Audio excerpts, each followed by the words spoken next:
Welcome to part 2 of the Reader's Digest Beginner's Video Guide to Home Computers. In this tape, we're going to take you on a tour of the World Wide Web and show you what it can do for you, from researching health topics to finding and booking airline reservations to linking up with others who share your interests. We'll also show you how to use a software inside your computer to write letters and organize your life. We'll teach you in a step-by-step manner using simple, everyday language. So think of this tape as a personal coach. If you don't understand something, rewind. We'll repeat it. And if you're still not sure, you're likely to find the answer in our viewer's guide that's included with this tape. We want to make sure you have everything you need to get the most out of your computer. So, if you're ready, we'll start with a tour of the universe called the Internet.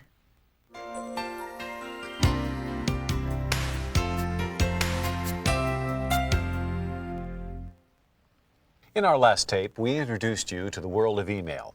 But email is only part of the equation called the Internet. An even more exciting part is the World Wide Web. The web is a research library, a shopping mall, a travel agency, a news center, and a town hall, all within the reach of your desktop. To begin exploring the web, we're going to go back to your ISP. An ISP is your Internet service provider, the company that connects you to the Internet in the same way that your cable company connects you to cable television. Your ISP provides you with email software and an email address. But there's another important piece of software that comes with this package. That software is called a browser. And your browser is the way in which you access the World Wide Web. When you signed up with your ISP, they gave you email software like Outlook Express. They also gave you browser software. It'll probably be on your desktop already. One of the most popular is Internet Explorer. The other common browser is Netscape Navigator. Using your mouse, move your pointer to the browser icon on your desktop. Now, if it's not there, simply click on the Start button.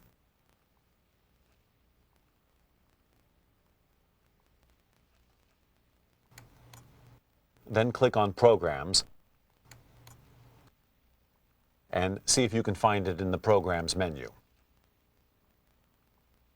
If you don't see a browser and you are signed up with an ISP, you may have to call their technical support to make sure that you have one. Once you've found the browser icon, double-click on it. This will open a new window and launch the browser, automatically connecting you to the Internet. The first thing you'll see on your browser window is your home page. Think of your home page as your old homeroom in high school. It's just a place where you start, and sometimes a place where you organize your information. The browser window has a title bar, a menu bar, and a toolbar. The most important buttons on this toolbar, for now anyway, are these: back, forward, and home. We'll explain them as we move along. Right below the toolbar, there is a box for the web address. Web addresses are like house addresses, and each web page has a different one. I'm going to explore more of the web now by going to another web page. First, I'll move the pointer to the web address field and double-click. The web address of the current page is now highlighted. For an example, let's go to the Reader's Digest site. I'll type in www. The W stand for World Wide Web. In web and Internet addresses, the periods are called dots, but they're the same thing. After the period, with no spaces, I'll type readersdigest.com. Like an email address, a web address has no spaces in it. Now I hit the Enter key, or I can use the pointer and click on Go.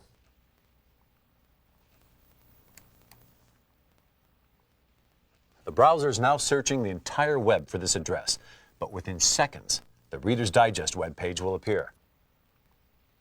Here I can find the online version of the magazine with articles and archives from past issues, as well as questions, emails, and comments from readers. When you go to the Reader's Digest website, don't be surprised if it looks different from this screen. The web is always being updated. Websites constantly add more information and improve their pages, and they might look different at a later date. Now, there's a difference between a website and a web page. A website is simply a collection of linked web pages.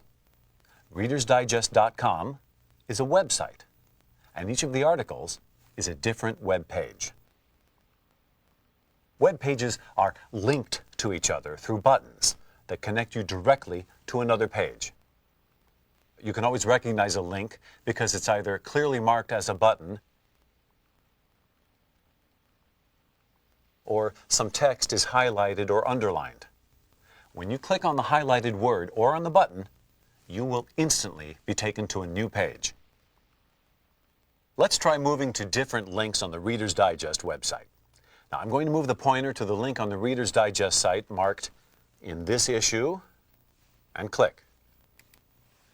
Now, I'm taken to the new page, the equivalent of a table of contents for this issue.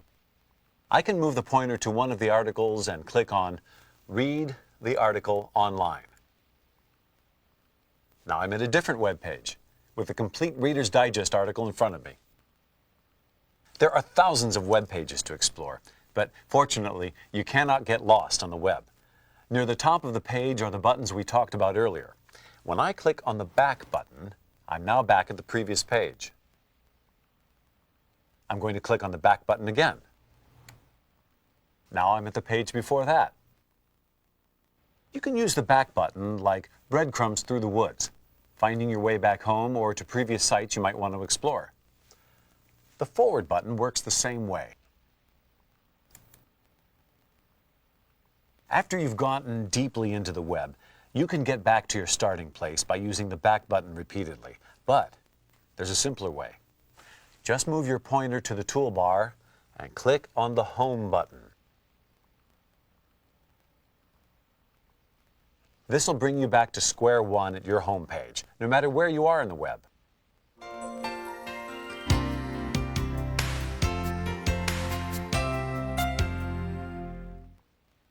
There are so many websites out there. How do I find a good one?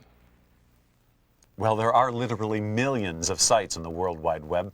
Fortunately, we can get some help in narrowing down the choices with something called a search engine. A search engine is a kind of yellow pages of the web, and it can help you find information on nearly any topic you can think of. So let's explore a popular search engine. Begin by moving the pointer to the address window near the top of the screen. Type www.yahoo.com. Then hit the Enter key or click Go. Yahoo is one of dozens of well-known search engines. Excite and Google or some others.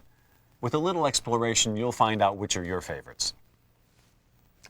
We're now at the Yahoo search engine webpage. Search engines research thousands of websites and arrange them in categories that make them much easier to find. Well, let's take a look at one of the Yahoo categories, such as entertainment. I'll move the pointer to the category head and click. Now I can see a listing of various subcategories for entertainment: movies, music, and a lot more. I'm going to click on movies and film. Now I get an even larger list of subcategories: actors, history, reviews, and trivia. I'm going to click on reviews. And then I'll get a list of websites and a short description of each site. Clicking on any one of these websites will bring me directly to that site, where I can read reviews of new and classic movies. With a search engine, you can look for websites about religion, animals, business, sports, or any one of a dozen categories.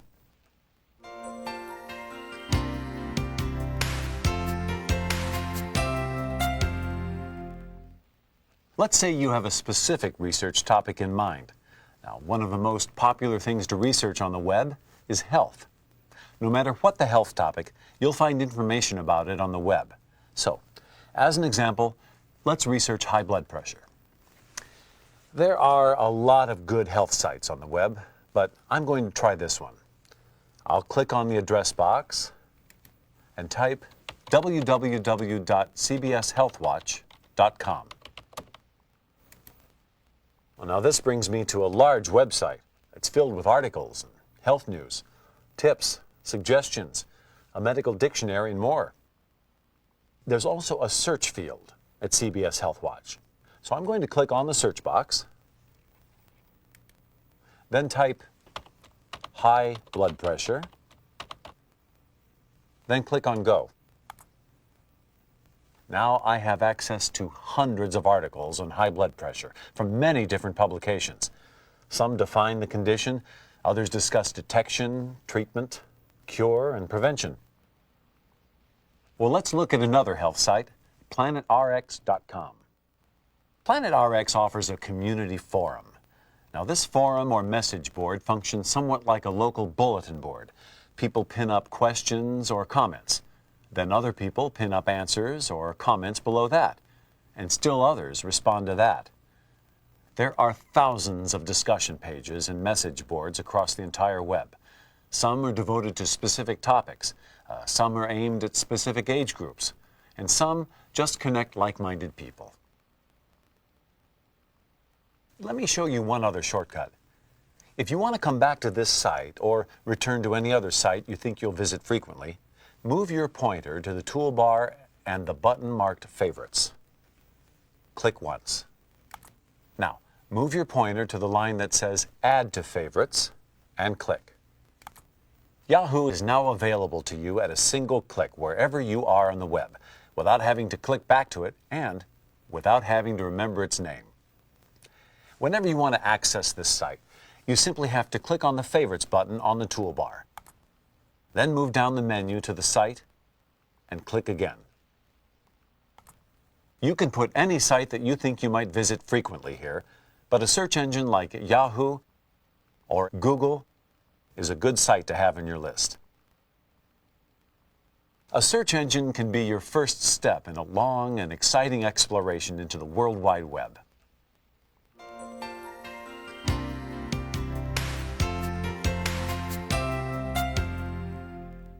The World Wide Web is a great source for news. It's faster and more up-to-date than your daily paper, and it's more convenient than the evening newscast. You can get the news whenever you want, from a search engine, from an online newspaper, and even from your own homepage. You can also go to a dedicated news service like Reuters at Reuters.com for up-to-the-second reports. You can look at some top news sites like CNN or MSNBC. Or check big city newspapers like nytimes.com or at washingtonpost.com. You can probably even find your local newspaper on the web as well. Another type of site that you may want on your favorites list is a financial news site. TheStreet.com is a daily financial newspaper that's only available on the web. Its homepage gives you headlines about finance, columns by some of the top stock market gurus, and the current state of the Dow, the NASDAQ, and the S&P 500. You can also find financial news at sites like Motley Fool and the Wall Street Journal. And if you want to take it even further, you can do your banking, manage your portfolio, or buy and sell stocks on the web. Sites like E-Trade and Schwab.com allow you to trade stocks, bonds, and mutual funds right over the internet.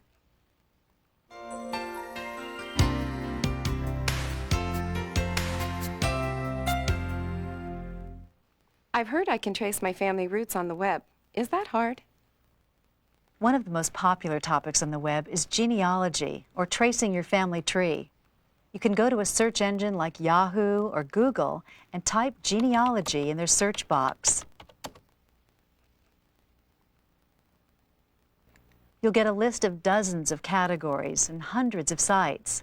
You can go to a site like genealogy.com and type in your family name, and then find family connections from around the world.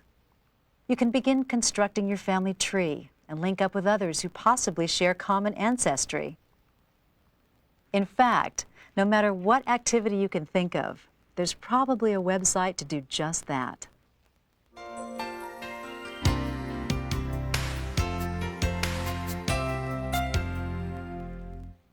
We want to plan a vacation for our anniversary.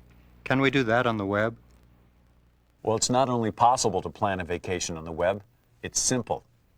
We're going to use your personal computer to research and book an entire trip, from plane reservations to hotel rooms to daily activities, without ever leaving your desktop. Let's say you wanted to take a week-long vacation in Florida. You've seen how you can research the web for information about things like entertainment and health. Well, now you can use those same skills to research vacation spots and travel locations around the world. Let's begin by seeing what the hotel rates are in Orlando, Florida, and book a room. There are many different travel sites on the web. We're going to use one called Travelocity, but there are equally good ones like Expedia.com and lowestfare.com. Move your pointer to the web address box and type www.travelocity.com. Now hit the Enter key or click on Go. When the Travelocity web page comes up, you can follow the directions on screen for several different ways to book a vacation. Let's start by clicking on Hotels. Well, now we're looking at the Travelocity web page devoted to hotels. First, let's type the city in the search window. Now, you're going to be asked a number of questions about when and where you want to stay. Well, I'm going October 14th through October 21st. Now, click on Search. Within moments, we have a list of all the major hotels in Orlando, along with prices and availability. Well, let's say you prefer to stay in a mid-price hotel, like this one. We click on the name of the hotel, and within a few moments we see a description of this hotel, sometimes with pictures. If we like this description, click on Select Hotel. Now, we'll double-check the dates, and finally, click on Book Now. Now you'll find yourself at a web page that asks you to enter your name and information, and possibly a credit card number to hold this room. Now with that experience under your belt, let's book your flight to Orlando. Travelocity is just one of many websites that'll not only make flight reservations, but will search every airline to give you a choice of the least expensive or the most convenient flights. Return to the Travelocity homepage by clicking the Back button, or click on Go. Now, click on the Flight Reservation button. You'll reach a page that asks you when you want to leave and return, and what cities you're arriving at and returning to. I'm going October 14th and returning October 21st.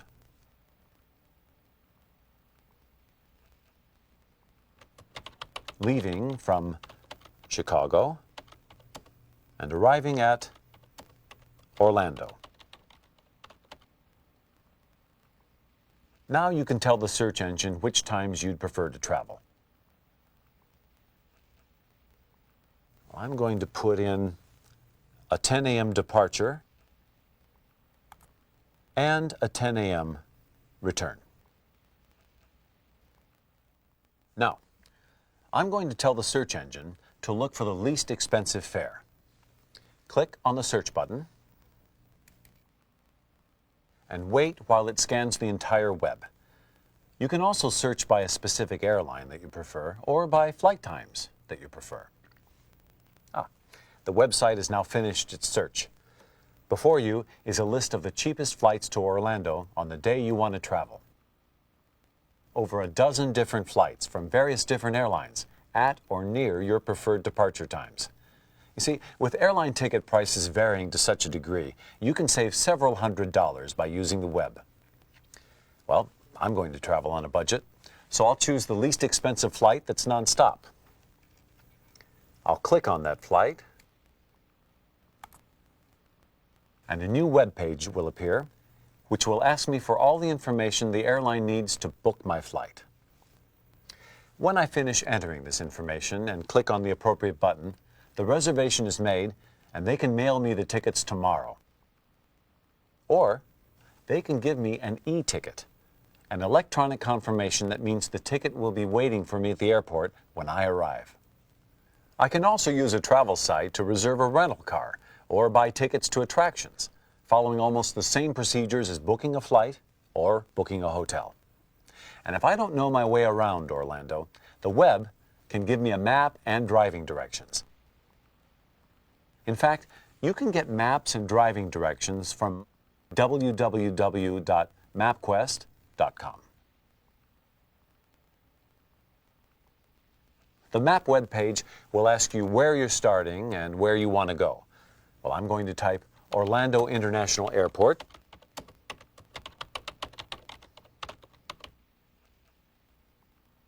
My destination is the hotel I chose earlier. After a moment, I'll get not only a map of the route, but written driving directions as well.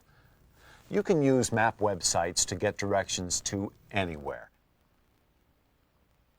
When it gets closer to your trip, you'll want to check the weather in Orlando. You can use the weather link at Yahoo. Type Orlando, Florida in the search window, then click. You'll see the 5-day forecast for Orlando, with links to more detailed reports. In fact, you can even look at live photos from weather satellites. You can check the weather for your hometown, for an upcoming trip, or for any part of the globe, making it clear that the web truly is worldwide.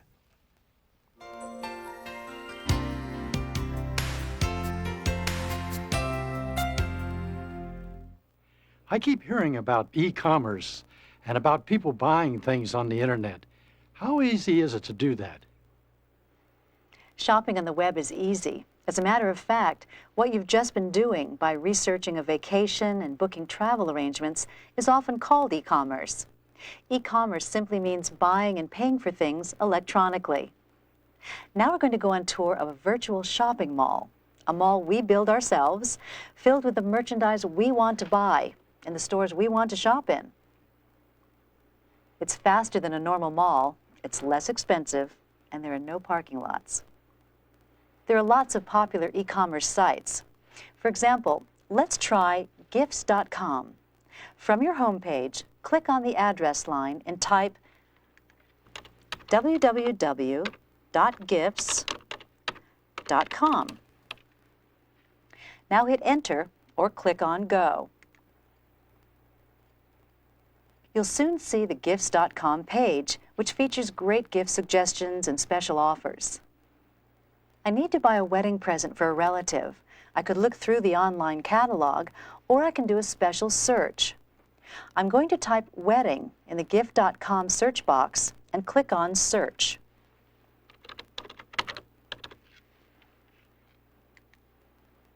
Within a moment, I can see an entire list of wedding gifts of various styles and prices. I like this pair of champagne flutes, so I'm going to click on this link. Now, I'll arrive at a new page which describes the gift in detail. If I decide I want to buy this gift, I'll move the pointer here to add to shopping cart and click. A new web page automatically pops up, showing that I have selected this gift to place in my virtual shopping cart. I can now go on browsing in the store and adding gifts to the shopping cart until I'm ready to check out. When I'm done shopping, I'll move the pointer to the button at the bottom of the page that's marked Checkout and click. This will take me to a web page where I can pay for my gifts with a credit card. Then I can have the gift shipped to me through regular mail or overnight package. I can also have my purchases sent somewhere else. Gifts.com will even include a card with a message from me. You can buy other products over the web in the same way you bought gifts: books, clothes, gourmet foods. Just about anything that you could buy through a catalog, you can buy over the web. And there's a great deal more on the web than you could ever find in a catalog. E-commerce is changing the way we do business, from everyday shopping to prescription and health purchases, and even to grocery stores, which take your shopping list and promise to have your groceries delivered within hours. As you can see, the World Wide Web is a library, a mall, an encyclopedia, an advice column, a bulletin board, and simply a place to hang out. People have created strong bonds of friendship over the internet, and the web has connected people of similar minds in ways that were once unimaginable.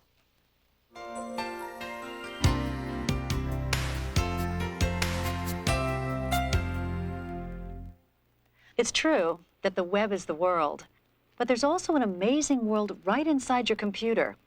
In this next section, we're going to look at some of the most popular and useful programs for the computer, and most are already inside your computer's hard drive.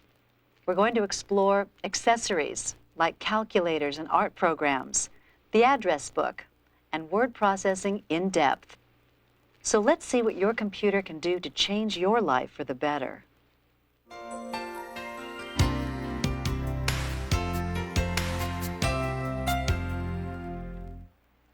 Let's begin by taking a look at some simple software that can make your computer use and your life much easier. They're called accessories. I'll begin by moving the mouse pointer to the Start button at the lower left of the screen, then click. The familiar menu will appear. I'll click on Programs, and a submenu of all the programs on the computer appears. At the very top of this submenu is the word Accessories. When I click on Accessories, another submenu pops out. You can see that there are a number of accessories available. We're going to look at the most popular ones, but the accessory menu is well worth some exploration. There are some tools here that are very useful. I'm going to click on the item marked Calculator. As you might have guessed, it can be used like a regular calculator. I can press the keys with the mouse button,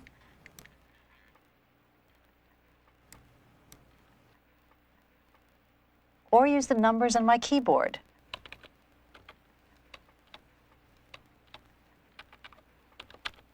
Or I can use the number pad at the right of the keyboard. The calculator's keys are identical to the number pad's keys. Either one of these ways of entering data will work. Let's clear the calculator by clicking on the Close button at the upper right. Now let's look at another accessory. Click on Start, then on Programs, then on Accessories. Move down the menu to the line marked Address Book. Click on the address book and you will find a contact program that can help you keep in touch with people and remember important facts. With the address book, you don't have to remember your friends' email addresses. Once they're entered here, they're automatically linked to your email program. When you're writing email, all you have to do is click on their name and their email address automatically appears in the Send window. But the address book is more than just an email list. Move your pointer to the icon marked New and click. On the menu, click New Contact. You'll see a series of forms you can use to keep track of contacts and of phone conversations, as well as addresses and phone numbers.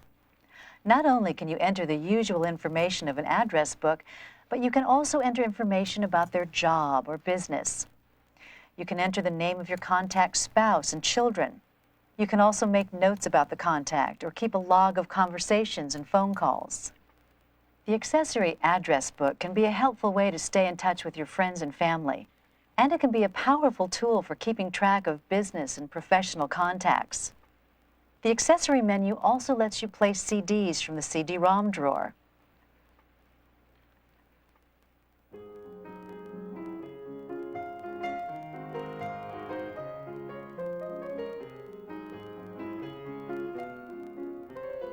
You'll also find a drawing program that turns your mouse into a paintbrush, a marker, a pencil, and a spray paint can. There are also other games besides solitaire. Classics like Hearts, Minesweeper, or Free Cell. There's also an important accessibility program that will modify your desktop and all of your programs if you're hard of hearing, have vision limitations, or have slight physical limitations.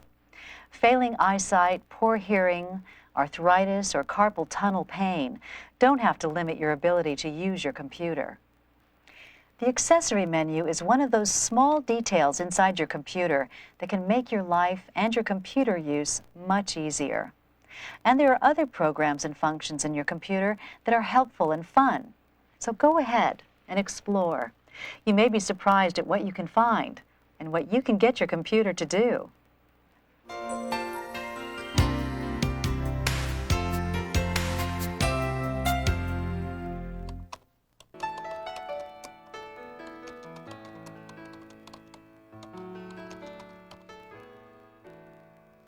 In the first hour of this video, we showed you how to write a short list. But that was only a taste of what's available in the world of word processing. Remember, if you know how to type, even if it's just hunt and peck, you know how to word process. But word processing has tools that can take you far beyond anything a typewriter can do. And with a little practice, these tools can be easier than a typewriter. Let's start out by writing a letter. I'll begin the same way I begin any program, by moving the mouse pointer to the Start button and clicking.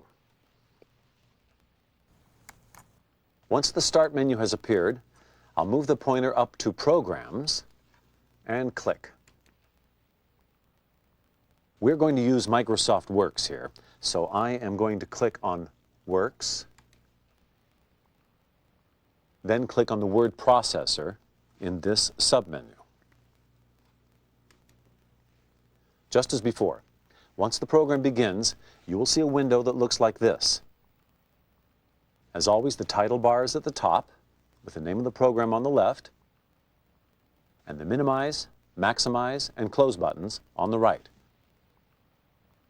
Below this is the toolbar, and below that is the white space where you write your letter.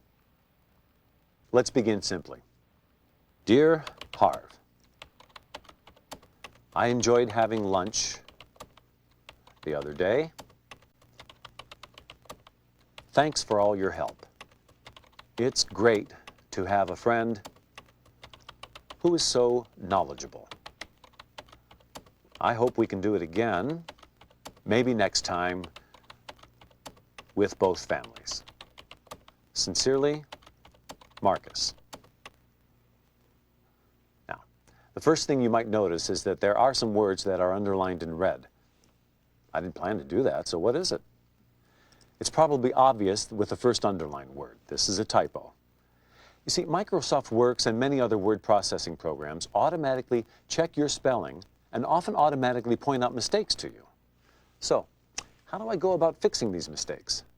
First, use your mouse to bring the cursor up to the end of the first underlined word and click. The blinking cursor is now there. There are several ways to change the spelling now. The simplest may be to use the backspace key. This is the key in the upper right portion of your keyboard with an arrow. Use this key to erase the letters before it. In this case, we'll hit it once and erase the E.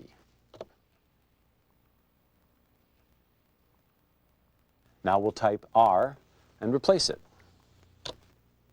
The word is spelled correctly, and the red line disappears. You can do the same with the next underlined word, but let's say you're not sure how to spell knowledgeable correctly.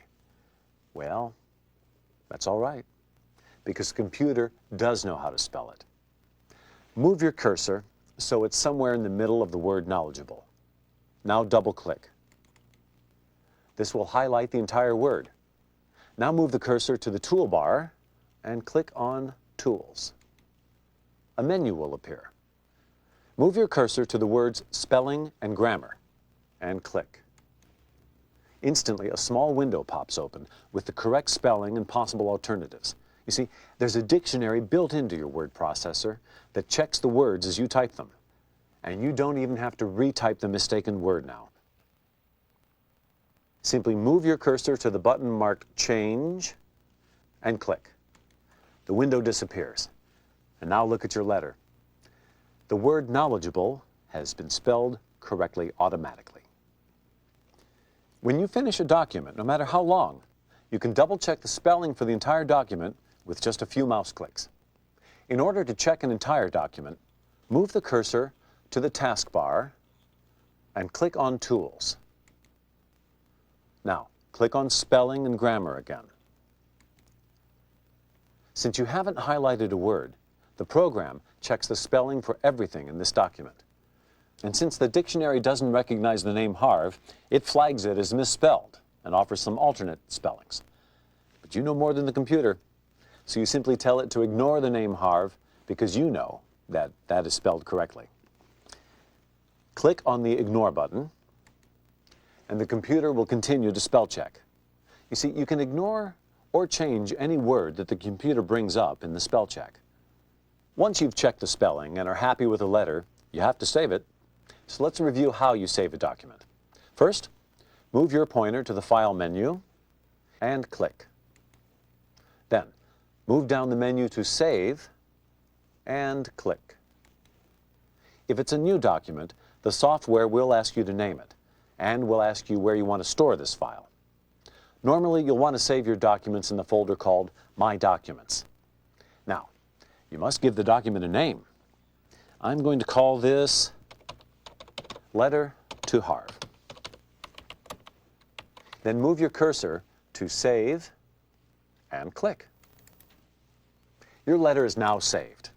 You can print it now or email it or close it and reopen it at a later date. But let's say you've looked at this letter and decided that it needs some work. I'm going to show you a tool that makes word processing so much better than simply typing. It's called Cut and Paste. Move your cursor to the second sentence.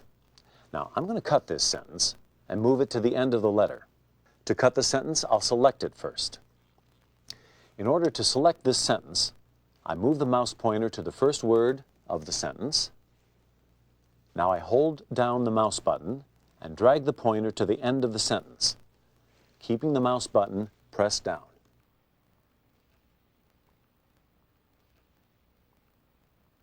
When I let go of the mouse button, the entire sentence is now selected, which I can tell because it's highlighted. To cut this sentence, I'll just move the pointer to the toolbar and click on Edit. Now, I move the pointer down the menu to Cut and click. Now look at the letter. The second sentence is gone, but it hasn't disappeared. It is being saved inside the computer in a place called the clipboard. This place will store it until I want to use this sentence or until I turn off the computer. Now, in order to place that sentence somewhere else, I'll move the pointer to the end of the letter and click. Notice that when I click, the I-shaped pointer becomes a solid line. This is where I want to place that cut sentence. So now I'll move the pointer back up to the toolbar and click on Edit again. This time, I'll move down the menu and click on the line marked Paste. Now look at the letter. The sentence has moved. It's been cut from one place and pasted into another. Using cut and paste, you can change and adjust anything you write at the touch of a key or a click of the mouse. Once you've completed your letter and are satisfied, there are still some interesting things you can do with it. Things you could never do with a typewriter or even with a pen and paper. First, I want to emphasize a point by underlining. I'll move the mouse pointer to the word Great and highlight it. Now, I can highlight it by starting the pointer at the beginning of this word, holding down the mouse button, and dragging it across the word. Or I can simply double-click on the word. That selects and highlights the single word automatically in one quick shortcut. Once the word is highlighted, I'll move the pointer to the toolbar. There are 3 letters here, B, I, and U. I'm going to click on the U, or underline button. Now, look at the highlighted word. The highlighted word has a highlighted underline. When I click on the U again, the underline disappears. When I click on the U once again, the underline is back. Now, if I click anywhere in this document, the underline remains on the word great. Now, let's say I want to emphasize another word in the letter. I'll first move the pointer to the word both and double-click on that so that that word is highlighted. Now, I'll move the pointer to the letter I at the right of the toolbar and click. The highlighted word is now italicized. When I click anywhere else in the document, the italics remain. Now, instead of italicizing the word, I decide I want to make it bold. I'll double-click on the word both to select that. When I click on the B, or the bold button, on the toolbar, watch as the highlighted word becomes bold letters. When I click anywhere else in the document or go back to typing, the bold or italics will remain, unless, of course, I change my mind again. And in that case, all it takes is for me to highlight again, hit the same B, I, or U button, and the word will go back to the way it was. Unlike typing or using a pen, word processing lets you change your mind and your document as often as you like. Now, all we have to do is print this letter out. I can quickly click on the printer icon on the toolbar, but I want to explore some other printing options as well. First, I'm going to move the pointer up to the toolbar and click on File. Now, I'll move it down to Print and click. A printer window now opens. In the Page Range window, I can choose to print the entire document, or I can print just certain pages. After I've printed a 20-page document, I may have to change 2 words on a single page. Rather than print the entire document all over again, I can change the incorrect words and just reprint that single page. The Copies window lets me print numerous copies, which can be printed in order or can be collated as well. But I'm going to print just 2 copies of this letter, one to mail and one for my files. I'll move the mouse pointer to the text box that says number of copies and type 2. Now move down to the button marked OK and click.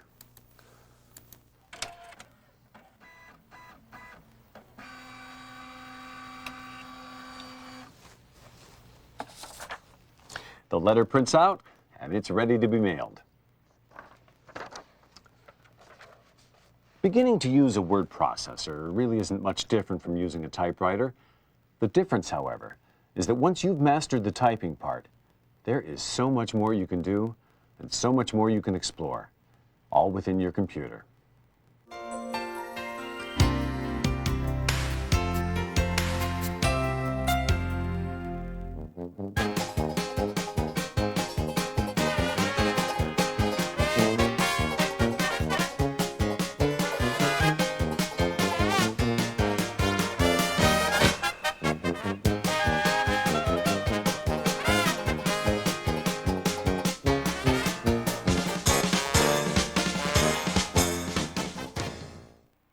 Electronic greeting cards, or e-cards, are one of the most popular things on the internet. It's like sending a card through the mail, only this card gets there faster, is more entertaining, and sending one is just as fun as getting one. There are a number of e-card sites on the internet. At a site like BlueMountain.com, for instance, you can find dozens of different types of cards, from get well cards, thank you cards, to email marriage proposals. I'm going to click on Birthdays. Now I'm at a page which gives me a choice of cards and illustrations. I think I like this one, so I'll click on it and see what it looks like. This is the card, which is animated and has music that goes with it. I can scroll down to personalize the card, filling in the recipient's name and email address, as well as putting my own personal note on the card. Before I send it, I want to check out the finished product.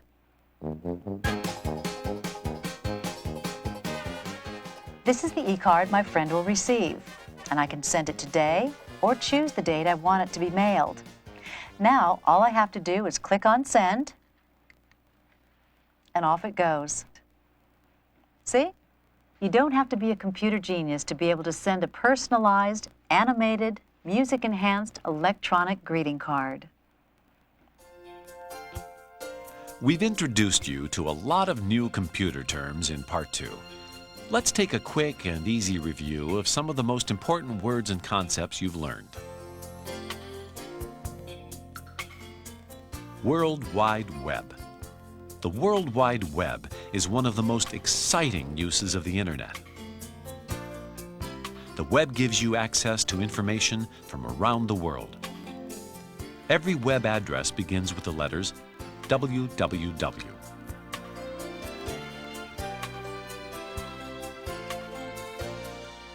Browser. Your browser is the software that lets you access the World Wide Web. Some of the most popular browsers are Internet Explorer and Netscape Navigator.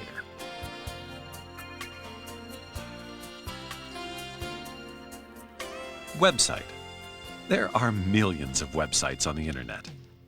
There are websites devoted to news, to travel, to health, to shopping, to almost any topic you can imagine.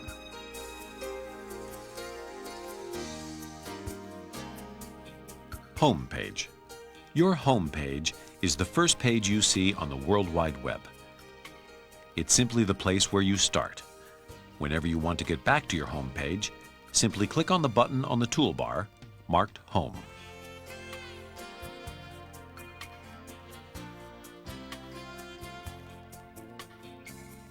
Back button.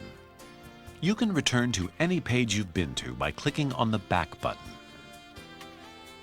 Each time you click, you move to the page you were at previously. The forward button works the same way.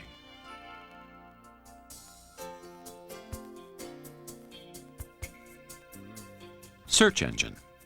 A search engine helps you locate and categorize information on the web. You can click on categories of a search engine, or you can type a word or phrase in the search window and let the engine comb the web to find your information.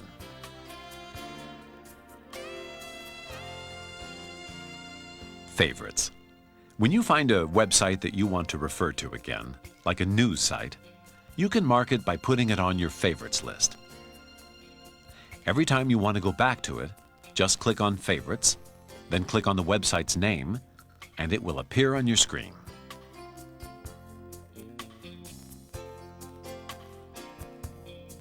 Link.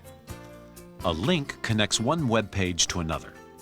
You can recognize a link because it is underlined, or it looks like a button. When you click on the button or underlined word, you are immediately taken to a new website.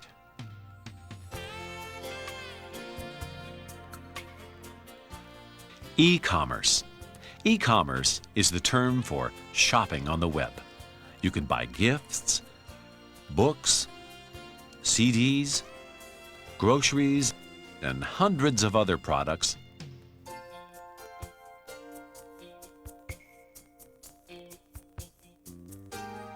Accessories. Accessories are mini programs that are built right into your computer. Accessories like the calculator and the address book make your computer use more effective and useful. And accessories like solitaire make your computer more fun.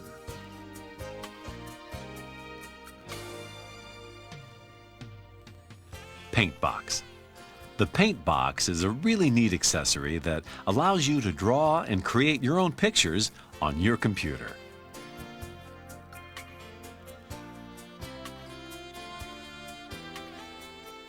Cut and paste. By highlighting a text, then clicking on Edit, you can cut the word or phrase. Then simply move the mouse pointer to where you want the phrase to go, and click on Paste. Cut and paste has made retyping a document a thing of the past.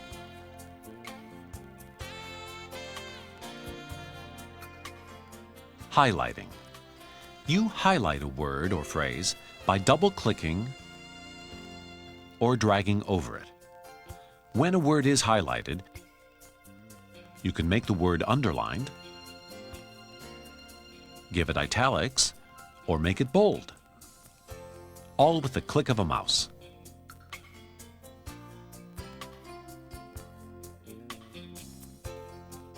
Spell check. Many word processors automatically check your spelling and mark misspelled words with an underline. You can backspace and rewrite the word, or you can select from the computer's own list of alternative spellings.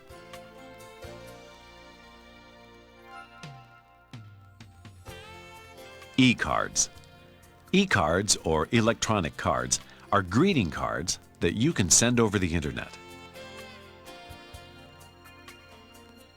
Many e-cards are animated with musical and special effects. You can find an e-card for just about any occasion you can think of. Computer terms can sometimes be baffling, but we hope this quick and easy review has simplified some of them for you. And don't forget, you can always return to this section. We've explored everything from setting up your computer to using word processing to emailing and exploring the World Wide Web. Personal computers really have changed the way we work, interact, and communicate. We hope this video guide has helped you make an easy entry into the world of home computers. And we hope it'll encourage you to explore more. So thanks for joining us. And happy computing!